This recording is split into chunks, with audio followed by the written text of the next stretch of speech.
I'm Ryan. I'm an alcoholic. Ryan. Jeez, what am I supposed to talk about again?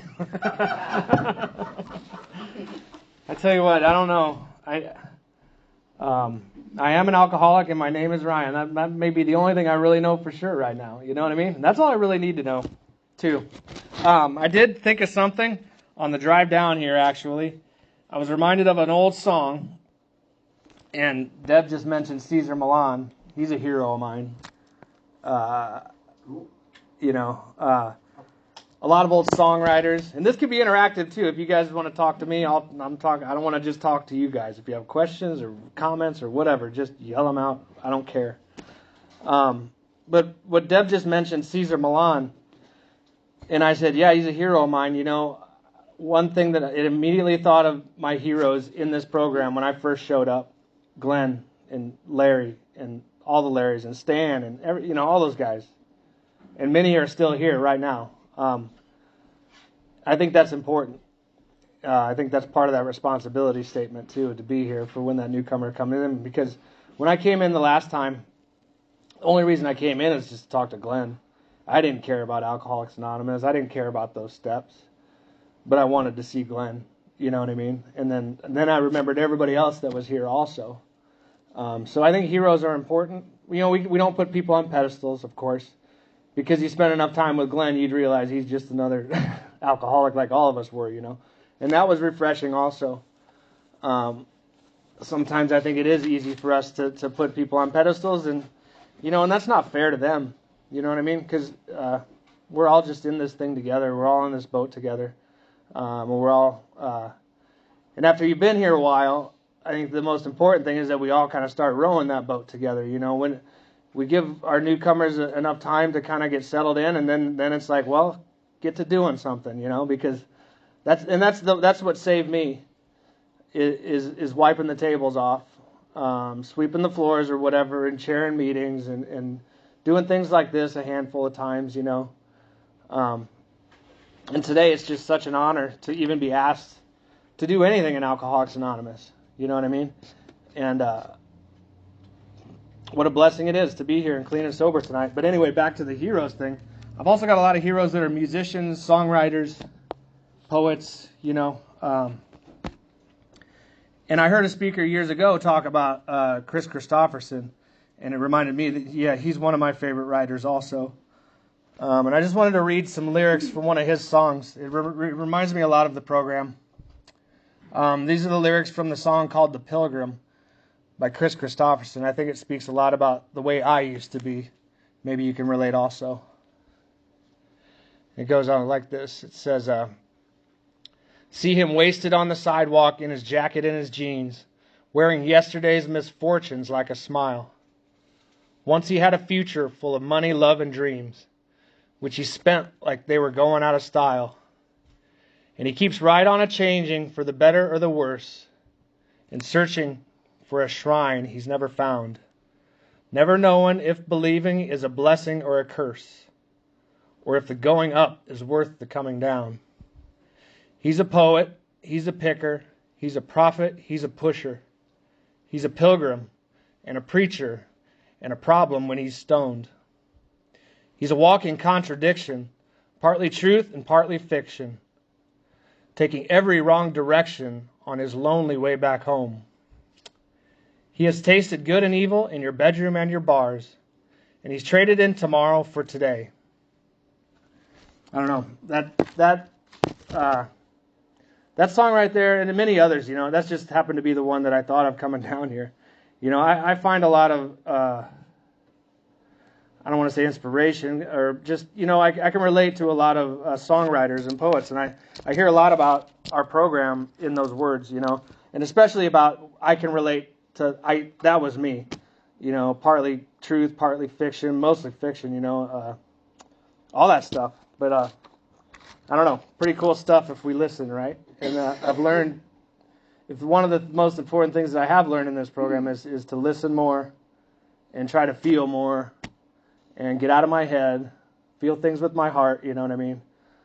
So that's why, I've done this a couple times.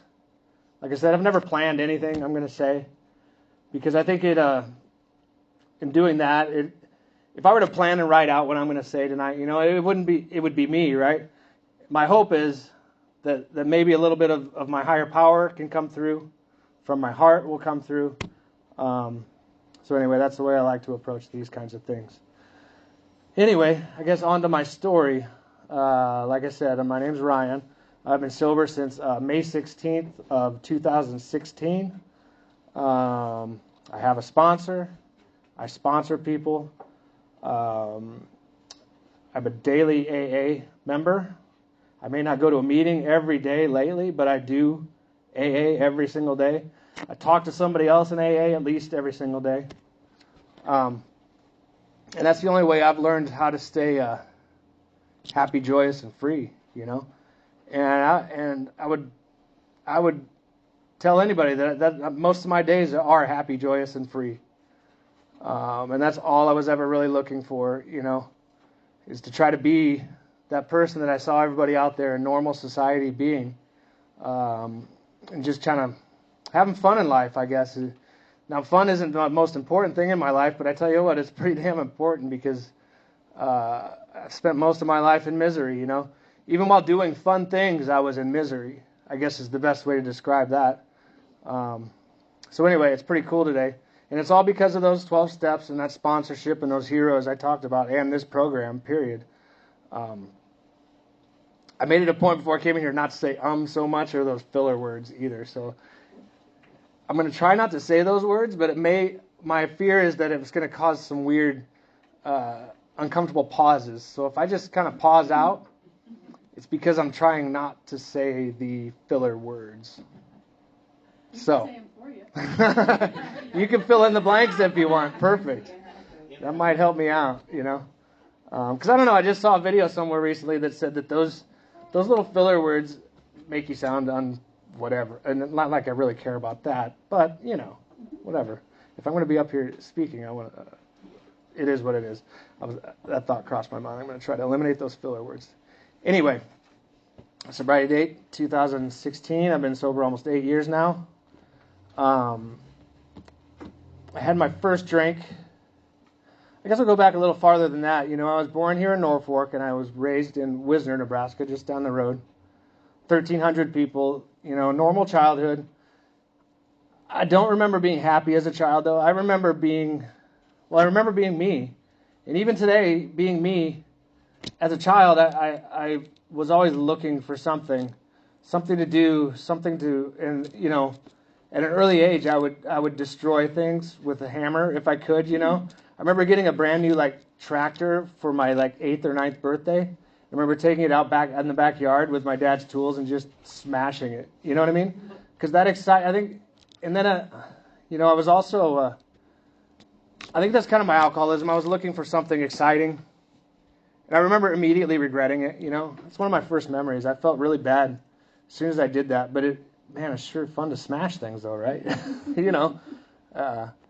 then I remember, I was definitely, I liked to play with matches. I would start fires, do things like that, So there were some behaviors, even as a young child, that, but I still like to start fires, and I still like to smash things, But you can't do it. As a child, it's like, I don't know, whatever. So that's, being out at the lake and stuff with my dad, I was able to start a fire or whatever and do things under the right circumstances, I guess. Those things need to be done. But I almost burned down the high school one time when I was a young kid, and it's really scared the crap out of me. And I got in a lot of trouble. That didn't stop it, Anyway, where do I go from there? Like I said, had a lot of friends as a kid. Nothing different, but I always felt different, like a lot of us can relate to. Even in my earliest memories, I remember not fitting in, being afraid to speak up, even around my family at the dinner table. Didn't really want to say anything. Even if I had something I felt like I needed to say, I wouldn't say it. And I'm still that way, working on it, trying to get better. So in the end, looking back, that was my alcoholism. Before I even took a first drink, I was so concerned about me and the way I appeared and the things I said and what I was doing wasn't good, So I think I was about 13 or 14, or maybe even 12 years old. I had a camp out in my friend's backyard, and he brought over a backpack full of beer. And I remember cracking open that first beer, and I remember drinking it as fast as I could, and drinking it as fast as I could. I still don't understand how I knew to do that, because neither one of my parents are alcoholics. My dad would come home from work and drink a beer every night, a beer, with dinner. And that was it. I'm still to this day, I've never once seen either one of my parents drunk. But the family tradition is out there, and it seems to me now that they're the only two in the entire family that aren't. Because if you go around to literally every one of my aunts and uncles, grandparents, cousins, have all had issues with alcohol or drugs. But somehow it skipped them. But I believe the genetic thing to this thing. I don't think it really matters, but I believe it's true that your genetics kind of push you towards the tendency to be the way that I am as an alcoholic and a drug addict. But and that first time with a beer in my hand, I think speaks to that. Is I drank it as fast as I could, and I drank so much that night I got sick. I remember being really, really sick the next day. But I had a blast the night before, so it didn't. The sickness was not a deterrent for what I was going to do for the next, 20, 30 years, But it was a while after that first night that I ever found alcohol again. And I remember we used to go to the street dances in high school or after the football game, in small town Nebraska. And that's what you did, you drank. And you got drunk, and you may get into a fight, you may meet a girl or whatever, but I was able to do all of that. And literally, there'd be a couple thousand people at these things. And I'll guarantee you, not even a single one of those people were even partially sober. I'm sure every single person in these were just way over the limit. That was the whole mission. That was the goal of everybody there. So I didn't feel like I was really doing anything wrong. But even around those groups of people, I took it to the extreme. There would be times in high school where I couldn't walk. I would get so drunk, And those are some of the most horrible memories of mine, of those nights being, that drunk and not knowing what happened, blacking out, and then hearing about what happened the next day. And in high school, you can't really take off. You have to go to school on Monday, and face all that. And so those are some pretty horrible memories. But I had I was on the football team always. People kind of gave me a break, I think, because of those things, because I was doing the other things in life that I was supposed to be doing. But anyway, after high school, I should say, my senior year in high school, I ended up getting arrested like 3 times. As soon as I turned 18 years old, I ended up getting arrested 3 times and landed in treatment for the first time here at Norfolk out at the hospital. And I remember that's when I ended up coming to my very first meeting here at 303, which would have been 1991. I often think about how, if I would have stayed sober from that day, I'd have a lot of years of sobriety. Maybe set a record around here. I don't know. But anyway, Oh man, it's not about the length of sobriety. I guess, the longer I do stay sober, the more I really realize the one day at a time thing is all that really matters. So anyway, I got arrested, ended up in treatment. It's where I met, I can't believe I can't think of her name now. Anyway, she was a counselor out there. Renee's sister. Sarah Fagley. I was like 18 years old when I met her, and I remember I wanted this thing because I came here, and I remember the laughter and the joy and all that, and I loved it. I loved everything about it, but I didn't even truly understand the depth of my problem at all, not even close, So ended up going to college in Lincoln, that year, and my treatment was transferred from here to Lincoln, and I would go to treatment 3 nights a week, outpatient treatment. It wasn't inpatient. Three nights a week outpatient in Lincoln, and go to some AA meetings, and I managed to stay sober for that whole freshman year of college. But the thing is, though, is I didn't go to class. I got into skateboarding and really loved that. So that was my passion. So I flunked out of school, but I got pretty good at skateboarding. I'd go to the skate shop every day, and that was okay with me. And the crazy thing is, my parents were paying for this college, and I was smart enough. All I had to do was go to some classes and show up. But I was sober, and I just didn't do it, because I did what I wanted to do, So anyway, after that year of college, flunked out of college, a friend of mine, we ended up moving to Los Angeles. He had a sister out there who was a model, and they lived up in the Hollywood Hills. So we took off, just a couple of skaters. That's all we cared about. When you're in that world, it really is. There's something about skateboarding to me that's like definitely formed my personality, my passion, and that's not a bad thing. Because it's a wonderful culture, and it's a wonderful activity. So we went out there with plans of because that's where everything happens in that industry, Southern California, So we moved out there to my friend's sister's, who was living in the Hollywood Hills, in this mansion with the heavy metal band called the Electric Love Hogs, who, if you look them up, their discography, they actually have a song on, I think, the Hellraiser 3 soundtrack was kind of their highest level, Tommy Lee was their manager. Met Tommy Lee at the house a couple times. We were sleeping in the garage. We had a place in the garage. And the whole band lived in this house with these models. And it was the most incredible culture shock I've ever experienced. This small town kid from Nebraska.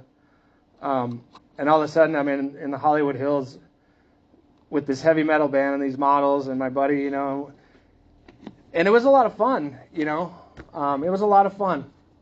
Needless to say, there was a lot of drugs and alcohol going around up there, So anyway, we weren't going there to stay there, We were going there to find the skateboarding culture, to see what could happen with that.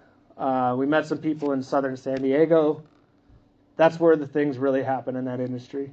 So we ended up moving to Ocean Beach, California, southern San Diego. Got an apartment and started getting some hookups, Mike McGill, the inventor of the McTwist, he's a member of the original, I can't remember what they're called, the original Powell Peralta guys. There was Tony Hawk, there was Mike McGill. He was one of the originators of all of it. But anyway, he was sponsoring a friend of mine who was pro and blah, blah, blah. We were entering some contests and doing pretty well. That dream could have happened, well, I shouldn't say could have. That dream was happening, actually. And I'm still sober, get that. I'm still sober. I had something to direct my energy to, but I decided to drink one night.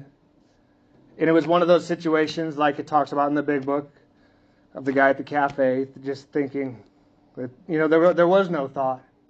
There came the time where the drink was handed to me. I drank it, and there was no... It was like I'd never stopped. Needless to say, I was 19 years old, so I'd been sober about 8 months. But I immediately drank as much as I could. Got sick.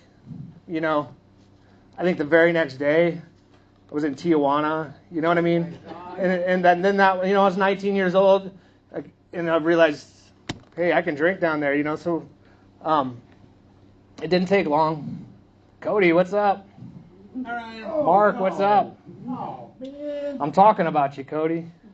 I'm just kidding.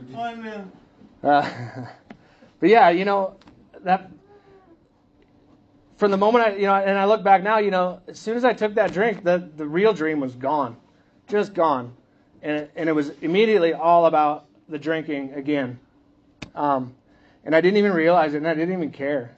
You know what I mean? I didn't even care. It's like I saw what was happening, and I knew it probably wasn't good, but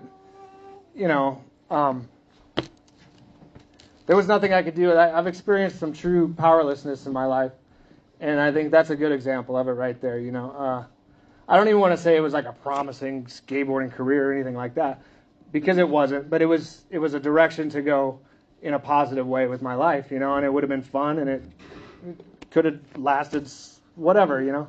But anyway, I took that drink, and it immediately blasted that dream away.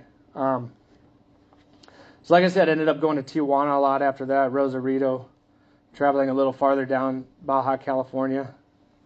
I'm not sure how I survived some of those nights. I was woken up by the police in the streets of Rosarito one night, and I don't really remember what happened. I didn't end up in jail, but I ended up on a hotel balcony. I remember waking up. I remember them waking me up in the alley. Then hours later, I woke up on like a hotel balcony. I have no idea. Anyway, I found my way to the people that gave me a ride down there, and luckily they didn't leave me down there. So, and those things didn't even really put any red flags in my head. I'd been in treatment at this point, and I'd been to meetings at this point, and it's like none of that even mattered for me. So that's, like I said, I think about step one when I think about those stories, and I haven't thought about those stories in a long time either. They just came up thinking about stuff up here speaking. So anyway, it didn't take long, and I should say too, I met some people down there too, and found other substances which were big, first emerging onto the scene in the early 90s. The speed, ended up in Lakeside, California, where literally the whole town smelled like meth, and it was like, and now that stuff really took me down. It was maybe a matter of weeks. Everything I had was gone. My money was gone. Had to call mom, send me some money. I need to come home. And I wouldn't have, though. If I would have had some more money, I would have kept going as long as I could. Then it was only about that drug. But anyway, I ended up making it back home. And like I said, I'm 19 years old at this point. And not much changed. When I really think about it, I was back here in Nebraska. But from that point on, it was a cycle of getting arrested for something, getting into a fight, getting thrown out of a bar, getting the police called, having to get an alcohol evaluation. And I remember sitting in those alcohol evaluations, like literally lying about it. I wouldn't even tell them nearly half as much of what I was doing. And they would still say, yeah, you need to go to treatment. I was like, damn, that didn't work. And that's how much I didn't realize I had a problem. Half of my problem was still like way too much,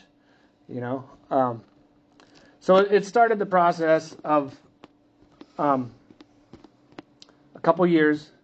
I wouldn't even say a year, 6 to 8 months of getting in, going to jail, getting beat up, something horrible happening, going to a meeting or getting sent to treatment, maybe a halfway house, maybe some other stuff, and then about 6 months later I'd start drinking again.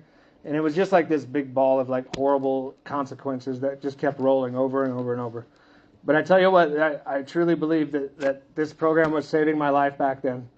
In those times where I would get sent to treatment, I would go to meetings and I would listen to people speak and share their experience, and I could relate to them.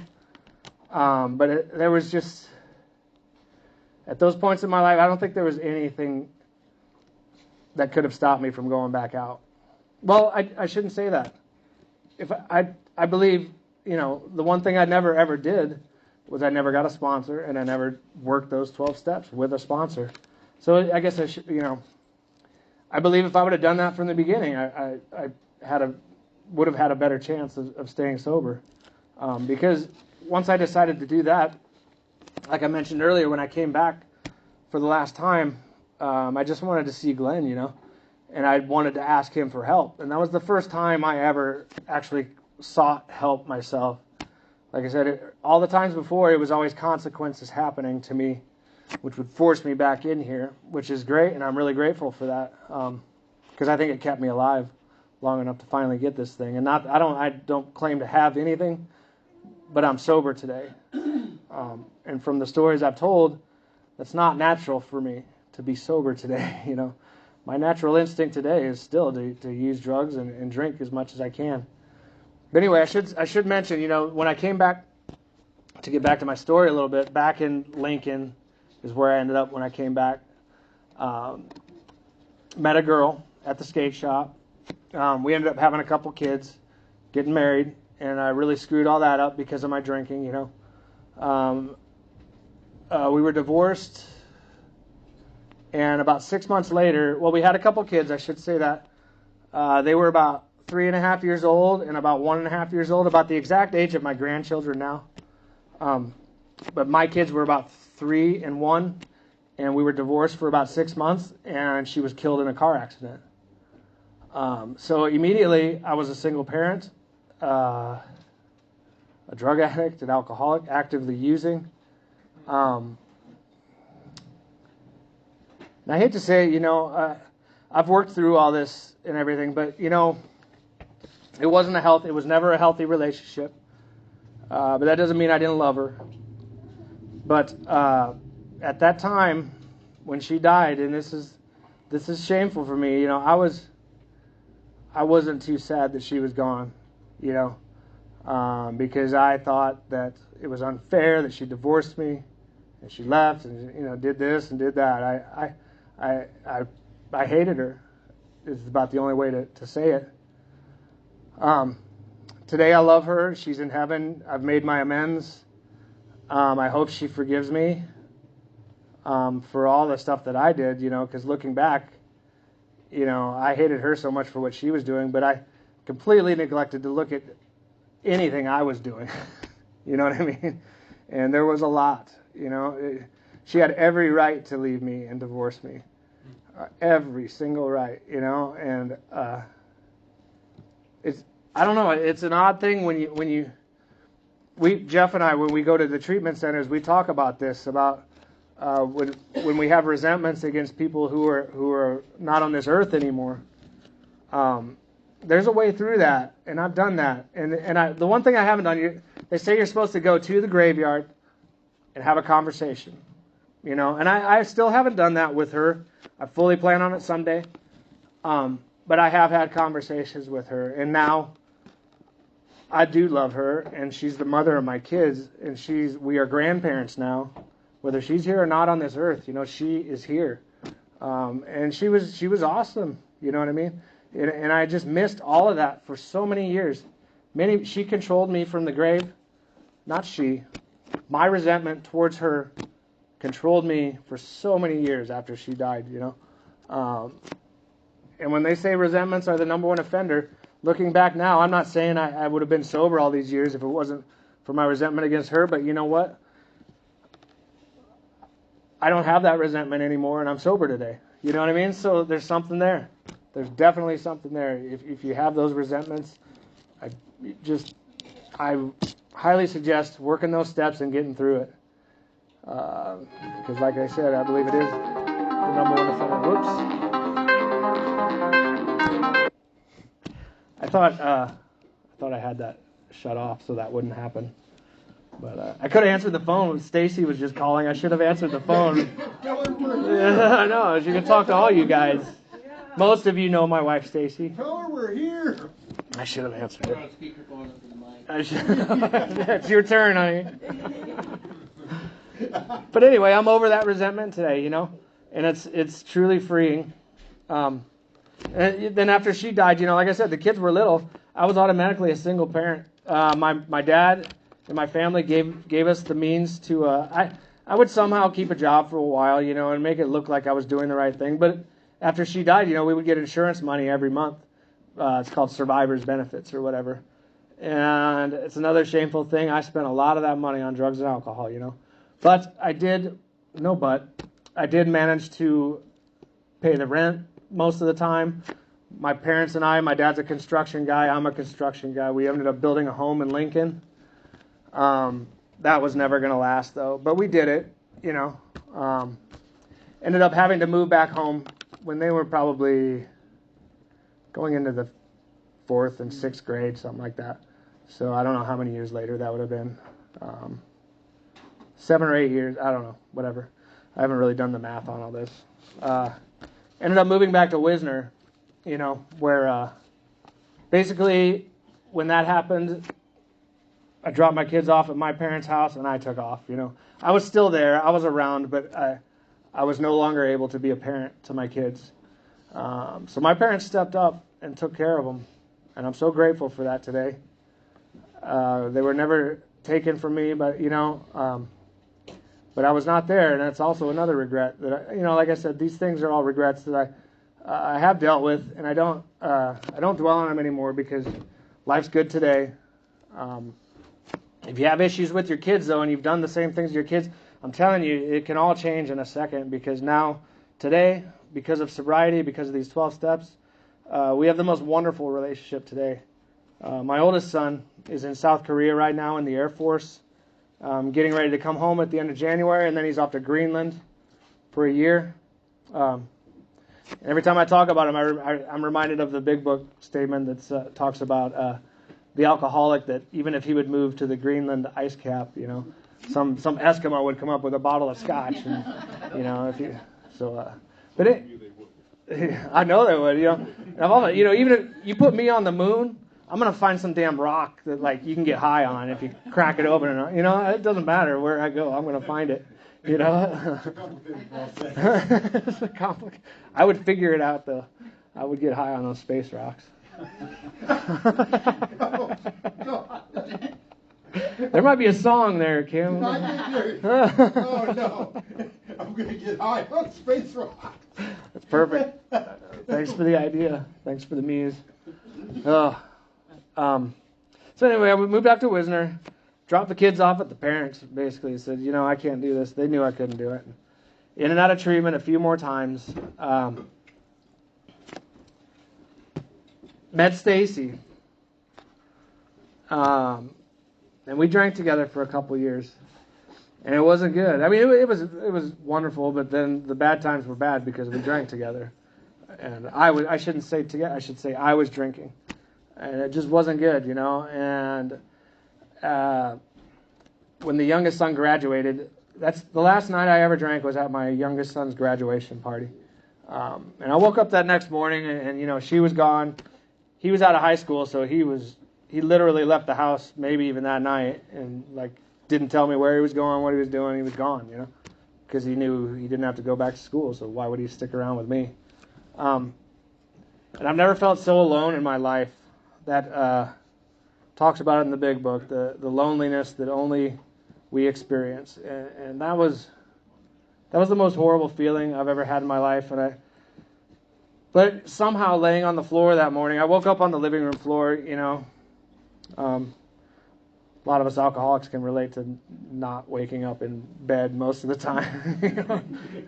All kinds of various different situations: the sidewalk, the floor, in the park somewhere, Anyway, woke up alone that morning and just knew that I was just so alone.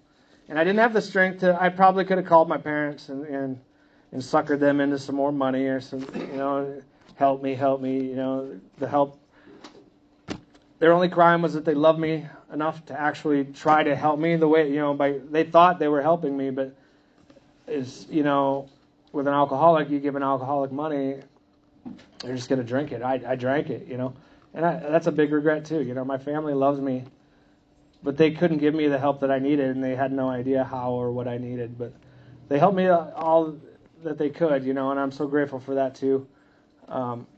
It's a big part of my amends today is being here near to them, because I have a responsibility. I don't look at it as a debt because I truly, truly enjoy it. I had lunch with my parents today, and we sat there for 2.5 hours and just talked. You know what I mean? And it was so beautiful and so cool.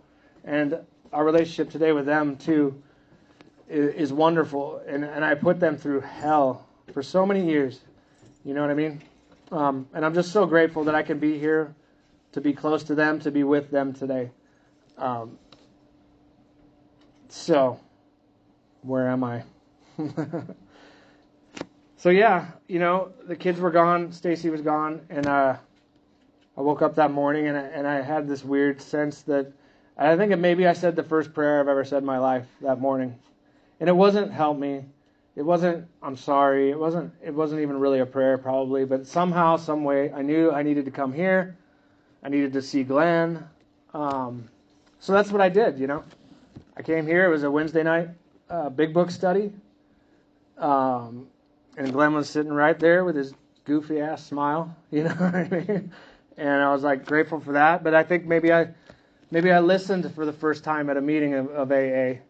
Instead of thinking about what I'm going to say or what I'm going to say to make everybody think that I'm okay, I knew I wasn't okay at that point, and I still know I'm not okay today. I need this program more today than I did that day. I really believe that because I can go back to that in a second, and all it would take for me is that first drink, period. But I came to that meeting that night, and I think I met Mark that night too. Mark Horace, my best friend. Jeff, I think Jeff was running around somewhere, probably not here. But I don't know where I hooked up with Jeff again. Well, I knew Jeff from when I lived at the Link one time when him and Jack came in there and shared the message. And the one thing I did bring with me tonight, I brought my big book and I brought the lesson plan, just in case if I get stuck. I got something to read. I got the whole history of AA and how to work the steps right here. We could do all that if we want, but we're not. We're not going to do that. We're not going to do that. I don't know where to go. Yeah. Last time I asked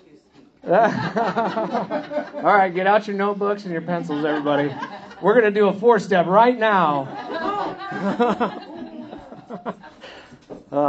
Maybe we should do, I don't know, group 4-step, I don't know, whatever. That step was the scariest one. Yeah. So, I'm just so blessed to have the people in my life today, especially people in this program. And it's just those steps for me. I worked the steps with Glenn, but it wasn't like, the first time I met with him and asked him to be my sponsor, we sat down at the library, and we opened up the book. I remember it like it was yesterday. We sat down next to each other, and he opened up this book and to the preface and put his finger on the page and just started reading. And then I read a little bit, and then he read a little bit, But then I mentioned to him, well, I'm still high on some pills, And he just got up and left. He said, you know what? Well, I want you, next time we meet, we're not going to meet until you're off of those 2. Is exactly what he said, and he got up and left. I was like, crap. I was like, why did I tell him? You know what I mean? But it was like, there's something about when we finally come into this program and we realize that we're not supposed to lie anymore, and I felt like I was lying to him. You know what I mean? And I couldn't do it anymore. So that was really hard too. I finally had to get clean and sober off of everything. You know what I mean? And I finally made an attempt to do that, and the way I did that was showing up here every single night. And then I had conversations with Glenn. We didn't even ever get back into the book ever again, Glenn and I.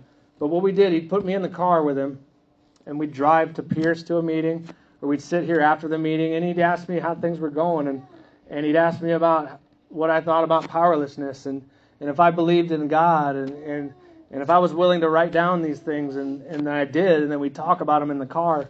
So it was very unstructured, but we did work through those steps. And another important thing he did is he gave me the Joe and Charlie CDs, and those absolutely changed my life. I think I was living in Wisner, and I'd drive back and forth for meetings every night, and I'd listen to Joe and Charlie. And man, what an eye-opener that was. But I'm really grateful for how Glenn did it with me. He didn't ask anything of me. He was just there and asked me how things were going. And then I'd call him with a problem sometimes, and he listened to what I had to say, and then all he would usually say is like, well, I think you owe an amends. Or, I don't think you owe an amends with this one. Period. And that was it. And I was like, come on, man. Give me something big to, I don't know. My grandiose mind just wants everything to be incredible and earth-moving, and it's just not, and what a relief it is to understand that life isn't just supposed to be full of all that craziness. Because I always thought all fun was like excitement, not getting caught, adrenaline. And it's still a big part of my life. I still love all that stuff, but that's not the base for me anymore. The base is just a complete understanding that my higher power has me. The part in the big book where it talks about being protected and safe, I feel that today because I am. I just know I am. And then having that feeling as a base in this AA, these 12 steps as a base, allows me to do all those things I've always really, really loved, but really enjoy them today, like skateboarding, like cycling, like, playing music. Our thing now is Stacy and I, we're climbing these mountains in Phoenix, summiting these mountains. And and it means so much more. I've always done all that stuff, but it was always under the influence and I realize now that the only difference today is I'm doing those things with my higher power, with the person I love dearly, and that's everything. That is everything today. So it doesn't even matter if we're doing those things. It's the feelings underneath it that are really important to me today. So yeah, Glenn and I worked through those steps, and then tragically he passed away. He gave me my 3-year medallion. I think the day he actually went into the hospital, I decided to show up at the 6:45 meeting and asked him to give me my chip, and he was so grateful for that. I remember that. He had to know he was dying too. He was starting to look pretty rough, and nobody really knew what was wrong with him yet, but I just remember him looking up and saying, "Thank you, God," and then giving me my 3-year chip, and that meant a lot to me. It still means a lot to me. Very next day, I asked Jack to be my sponsor, and then there we go on this whole different ride. You know what I mean? We get a whole different ride from the big book. We're doing this, and we're doing the dog and pony show, and we get to go to the treatment center every month, and what a joy it is. And I try to do that stuff as much as I can today. Dang, there's a Now I'm noticing when I'm saying the filler words. I don't know why I am. I don't know why I am now, because I haven't noticed it the whole time. You haven't been counting. Okay. Is it? You can go 100. I think it is. You can go over 100 real fast. I think it is. You know. Well, I'm just gonna try to. I don't know. I've listened to. Speaking of heroes, not really a hero of mine. I've listened to Elon Musk speak a lot in the last few years. He does that. You ask him a question, there's this uncomfortable pause. And he says he does that because he doesn't want to speak until he's ready to speak. And that makes sense to me. And I think the trick to it is to make the uncomfortable pauses a little less, maybe. So I don't know. The way I do it today is I go to a lot of meetings. I listen to a lot of speaker meetings, Sobercast on Spotify. If you smile while you're in pause, then it's not uncomfortable. Well, there you go. Words of wisdom. All right. I'll remember that. Okay. If you guys don't listen to speak, I love it. I love it. Bob Darrell on YouTube. I got to see Bob Darrell speak in Phoenix. Stacy and I went to the big AA 3-day roundup in Phoenix this year. And it was really amazing. Bob Darrell spoke, and there was a weekend full of all kinds of other speakers that weekend. We've got this wonderful AA family in Scottsdale now also. It's just so cool where life can lead you. Where life has led me 100% from sitting my ass down in one of these chairs and listening. Instead of thinking I had something to say, I try to listen today as the best I can. And my only hope for getting up here and speaking, I guess, is to,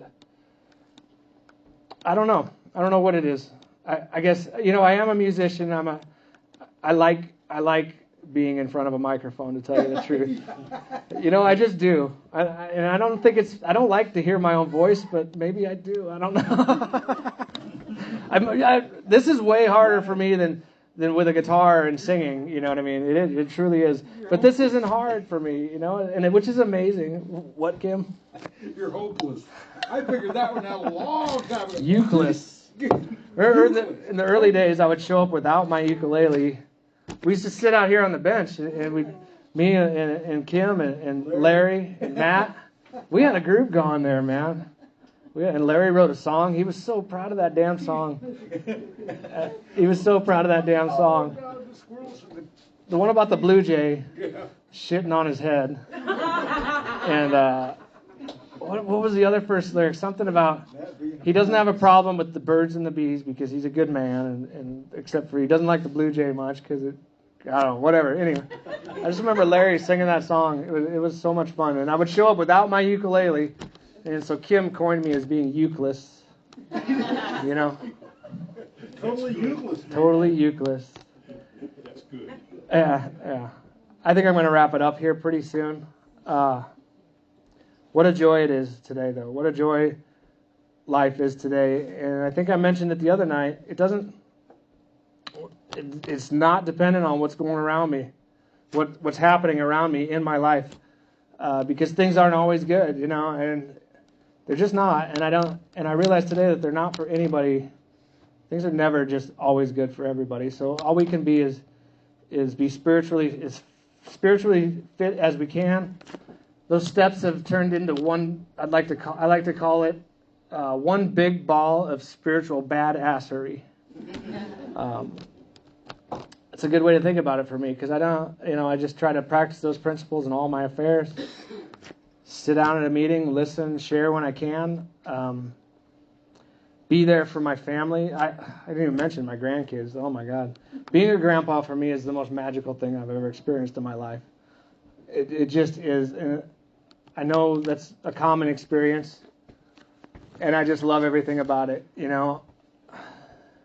It's just so cool. And Oliver, he's 3.5 now. And he is a handful. You know what I mean? He's wild. He's loud. He's a mama's boy. He cries when I go pick him up, and he cries all the way to town. He wants his mama, you know. Then as soon as he knows where we're going to the YMCA, you know. Then he's like, oh, okay, I guess this might be all right, you know. And what a joy it is to be able to pick him up and go have some fun with him. And the little one, he's just so amazing too. And I'll do the same thing with both of them as long as I can.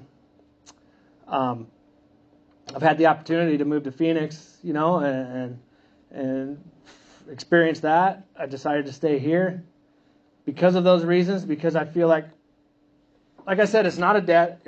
It is a responsibility, but it's a responsibility that I absolutely love. I love everything about my life today. Everything about my life today. And it's 100% because of these 12 steps and these rooms. And I wouldn't change it for the world. And I don't know what's coming.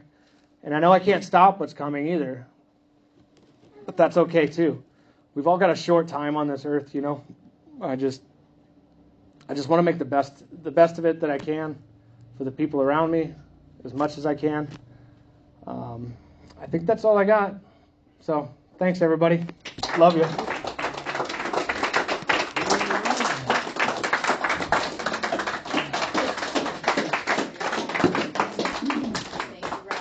Thank you. Ryan.